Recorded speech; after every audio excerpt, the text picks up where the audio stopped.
নানা আয়োজন, নানা বইয়ের রঙের বই, নিত্য নতুন মলাট দৃষ্টি কাটছে শিশু চত্বরের স্টল ও প্যাভিলিয়নে। বই কেনার পাশাপাশি শিশুরা মেতে উঠেছে বিভিন্ন খেলা ও প্রতিযোগিতায়। ২১শে বইমেলা নিয়ে আব্দুল্লাহ খান মুন্নার রিপোর্ট।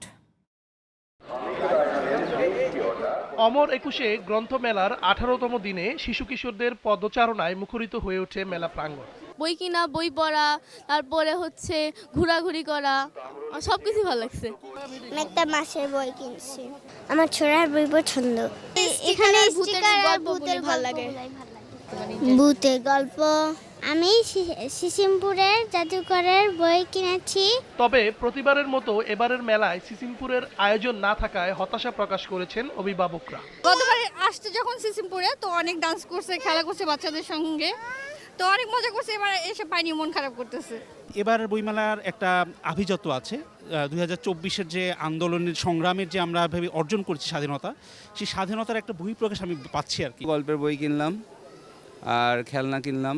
এদিকে শিশু কিশোরদের বইমেলার প্রতি আকর্ষণ বাড়াতে বিভিন্ন প্রতিষ্ঠানের উদ্যোগে নেওয়া হয়েছে নানা আয়োজন। বাচ্চাদের অ্যাক্টিভিটি যেমন বিভিন্ন রকম গেম হলো, যেমন puzzle game, colour matching, art করা।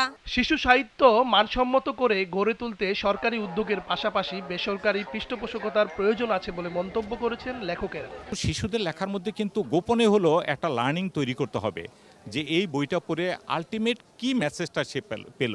সেই মেসেজ হতে পারে প্রকৃতি নিয়ে, সেই মেসেজ হতে পারে আপনার মানুষ নিয়ে। তবে এবারের বইমেলায় শিশুদের বইয়ের বেচা বিক্রি নিয়ে প্রকাশকদের রয়েছে মিশ্র প্রতিক্রিয়া। পাঠকদের থেকে আমরা যে রেসপন্স পাচ্ছি সেটা থেকে আমরা খুব হ্যাপি।